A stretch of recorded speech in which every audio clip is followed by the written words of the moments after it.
Today, we're going to look at piece of art number 1.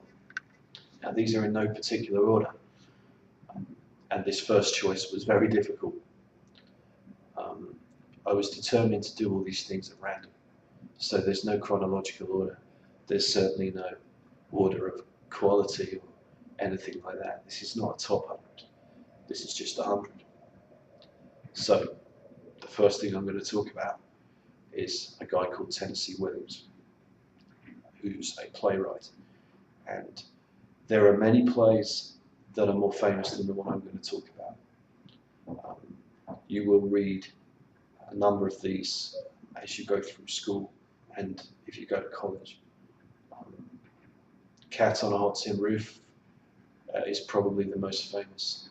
A Streetcar Named Desire is also extremely popular, and fantastic movie versions have been made of these plays, and I suggest that you watch them.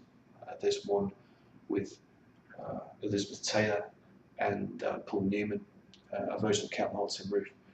There's a Streetcar Named Desire with Marlon Brando, Vivian Leigh, I think, but I'm not sure.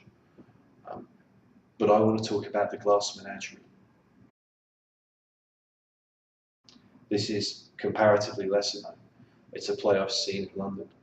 It's a play I've read, and it's a play that I think that you should see. The play has 4 characters.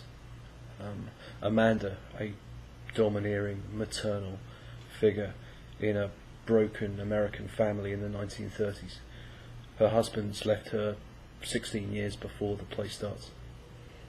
Her son, Tom, is an aspiring poet and writer who's trapped in a dead-end job at a shoe warehouse.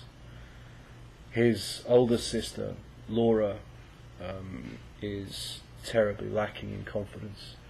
She has what she sees as a very obvious and major affliction caused by pleurosis when she was a child. She limps very badly.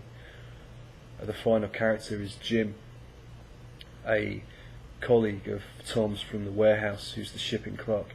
He'd been at school with Tom and Laura, and he'd been the high school sports star, and she had been very much in love with him.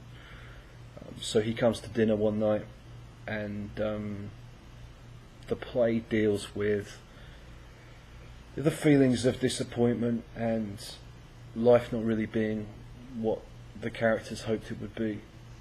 Family as a burden and a responsibility, and a lot of the things that were happening to the American middle class in the 1930s. Beyond that, it's really just a sad story. But as with all sad stories, there's a lot more behind it if you choose to find it.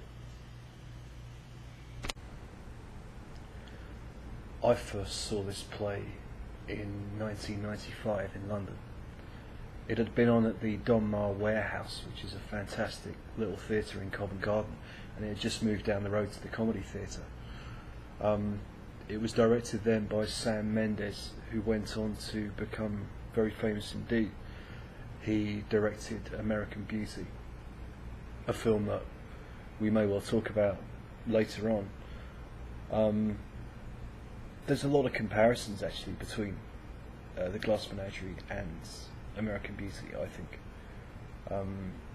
The domineering mother, the awkward and uncomfortable daughter looking for a place in the world, the collapse of the middle class idea and the unhappiness that sits behind it.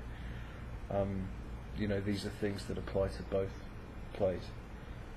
Claire Skinner and Zoe Wanamaker were in the lead roles. And it was a really great play, and it's always stayed with me. I'd urge you to remember when it comes to plays and drama that they are meant to be seen. Chances are that a lot of people are going to get you to read Shakespeare. Now, I love William Shakespeare. He's not going to be involved in any of these videos because none of his work obviously originates in America. But there's nothing worse than reading something that was supposed to be performed. There'll be no escape. You will have to plod through reading Shakespeare ad nauseum promise you. I don't think that much is going to change between now and 2012 and when you go to school. Um, but try and see drama as much as you can. Don't read it. Um, if you want to see the Glass Menagerie, I'm sure you'll find a performance of it. If you read it, something will be lost. These things were not meant to be read. They're meant to be performed. And it's only in performance that I think you'll really get to appreciate the art.